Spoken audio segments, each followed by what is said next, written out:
मधेपुरा वक्फ संपत्तियों से जुड़े कानून में हालिया संशोधन के विरोध में आज मधेपुरा जिला मुख्यालय पर एक दिवसीय ऐतिहासिक धरना का आयोजन किया गया। यह कार्यक्रम इमारते शरिया और all India Muslim personal law board के संयुक्त आह्वान पर आयोजित किया गया, जिसमें झिटकिया, सिंहेश्वर, मुरलीगंज, उदा किशुनगंज, बिहारीगंज, चौसा, घेलाड़ सहित पूरे कोसी क्षेत्र में लाखों की संख्या में लोगों ने भाग लिया।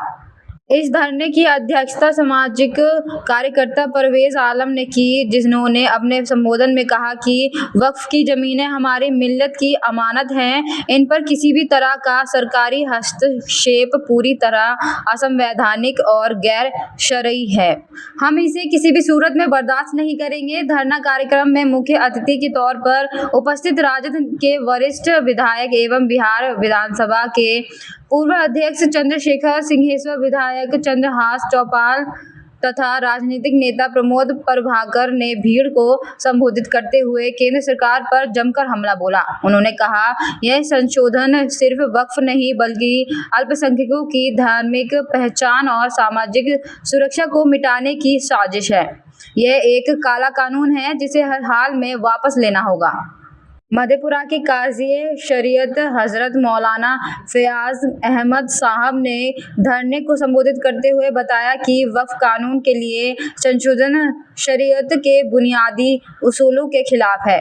वहीं इमारते शरिया से तशरीफ लाए मौलाना मुफ्ती वासी साहब ने शरई और कानूनी दृष्टिकोण से वक्फ की अहमियत पर विस्तार से प्रकाश डालते हुए कहा, सरकार जानबूझकर वक्फ संपत्तियों को अपने नियंत्रण में लेना चाहती है ताकि मुसलमानों की धार्मिक और तालीमी इरादों की कमर तोड़ी जा सके। यह हमारी आज़ादी और आत्मनिर्भरता पर हमला है।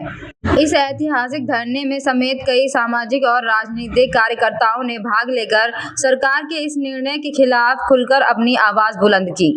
धरना शांतिपूर्ण तरीके से संपन्न हुआ, लेकिन इसमें उमड़ी भीड़ और दी गई तकरीरों ने यह साफ कर दिया कि यह संघर्ष अब सिर्फ एक कानून के खिलाफ नहीं बल्कि अपनी पहचान, हक और भविष्य की हिफाजत का संघर्ष है। आयोजकों ने अंत में ऐलान किया कि यदि सरकार ने वक्फ एक्ट में हुए काले संशोधनों को वापस नहीं लिया तो यह आंदोलन राज्य और राष्ट्र स्तर पर विस्तारित किया जाएगा।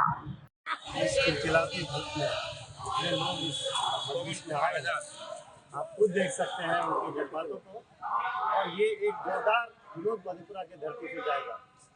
वक्फ बोर्ड का जो अधिनियम आया है एक काला कानून है, और इस काला कानून के लिए इस समाजवादी मधेपुरा की धरती से जो विरोध का सुर निकला है तो दिल्ली तक जाएगा और दिल्ली सल्तनत भी लेगी विरोध के सुर से। तो मेरा धन्यवाद है इस पूरे सभा में आए हुए हर एक में चिलचिलाती धूप में और पसीने से लथपथ सब लोग जो सभा को सुन रहे हैं, उन सबों के लिए बहुत बहुत धन्यवाद। क्या आपके इंडिया गठबंधन समर्थन कर रही है? बिल्कुल, इंडिया गठबंधन और मैं राजद अपने दल की तरफ से पूरी समर्पण के साथ हम लोग इस कार्यक्रम में आए हैं और दिल से समर्थन करते हैं इस कार्यक्रम में। मेरा नाम प्रणव प्रकाश है। मेरा सर आपसे एक सवाल है। बीजेपी कहती है कि वक्फ कानून जो हमने लाया है पासमानदा मुसलमानों के फेवर में है। कुछ गिने चुने मुसलमान जो फॉरवर्ड हैं उन्होंने अपना कुंडली मार करके वक्फ की प्रॉपर्टी बैठे हुए थे, तो पासमानदा की उन्नति के लिए हमने उस कानून लाया है। अब जब मुसलमान सड़क पर उतरे हैं तो कहीं ना कहीं कांग्रेस और इंडिया गठबंधन जो लोग हैं वो भड़का रहे हैं, क्या कहेंगे इस पर? देखिए, ये काला कानून है, इस बात को समझिए।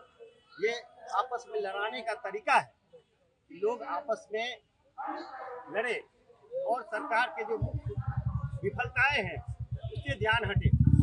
महंगाई की समस्या है, युवाओं में बेरोजगारी की समस्या है, इन सबों से ध्यान भटकाने के लिए ये सरकार ये आपस में लड़ना चाहती है। किसी के हित के नहीं है, मुसलमान हो या इस्लामी। अगर आप वक्फ की जमीनों को देखें तो उनका लाभ किसको मिलता है? अस्पताल बने हुए हैं वक्फ की जमीन पे, स्कूल बने हुए हैं वक्फ की जमीन पे, मदरसा है, मस्जिद है। इन सभी चीज़ों से किनको फायदा है? आम जन को फायदा है। और आप लड़ाने का, तोड़ने का प्रयास कर रही है भाजपा की सरकार। वो तो कहते हैं कि महंगाई पहले भी थी, अब तो खामखा जबरदस्ती का वो प्रस्तुत कर रहे हमारे हैं वित्त बड़ा मंत्री कहते हैं कि मैं प्याज नहीं खाती हूँ, मैं लहसुन नहीं खाती हूँ, मुझे पता नहीं है महंगाई क्या है। इस सभा में मजलिस में आए हुए एक एक व्यक्ति से आप पूछिए कि आज महंगाई से त्रस्त है कि नहीं हम लोग।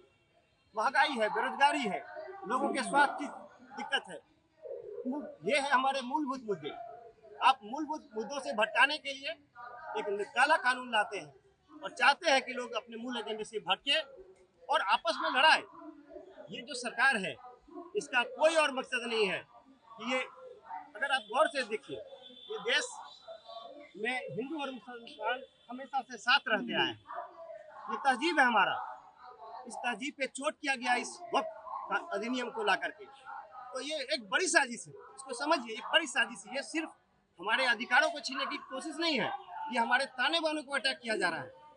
और ये मधेपुरा की धरती से ये जो पुरजोर आंदोलन का तैयारी हुआ है, इस पूरे कमेटी को बहुत बहुत धन्यवाद। सुप्रीम कोर्ट ने इस पर स्वतः संज्ञान लिया है। बिल्कुल 7 को इसकी सुनवाई फैसला भी है, जजमेंट शायद दे दे वो। इस पर क्या कहेंगे आप, कितनी उम्मीदें हैं? बिल्कुल, हम लोग सुप्रीम कोर्ट के शुक्रगुजार हैं कि जब भी देश में कभी कोई ऐसा कानून लाया जाता है जिस कानून से हमारे मूलभूत अधिकारों पे अटैक हो, तो सुप्रीम कोर्ट स्वतः संज्ञान लेती है। और ये वो सही उदाहरण है कि बिना किसी के कोर्ट गए कोर्ट ने स्वतः संज्ञान लिया है। और हम लोग शुक्रगुजार है कोर्ट के कि कोर्ट इस मामले को बिल्कुल हमारे नजरिए से देखे, आपके नजरिए से देखे कि ये काला कानून निश्चित रूप से ध्वस्त हो। ठीक है।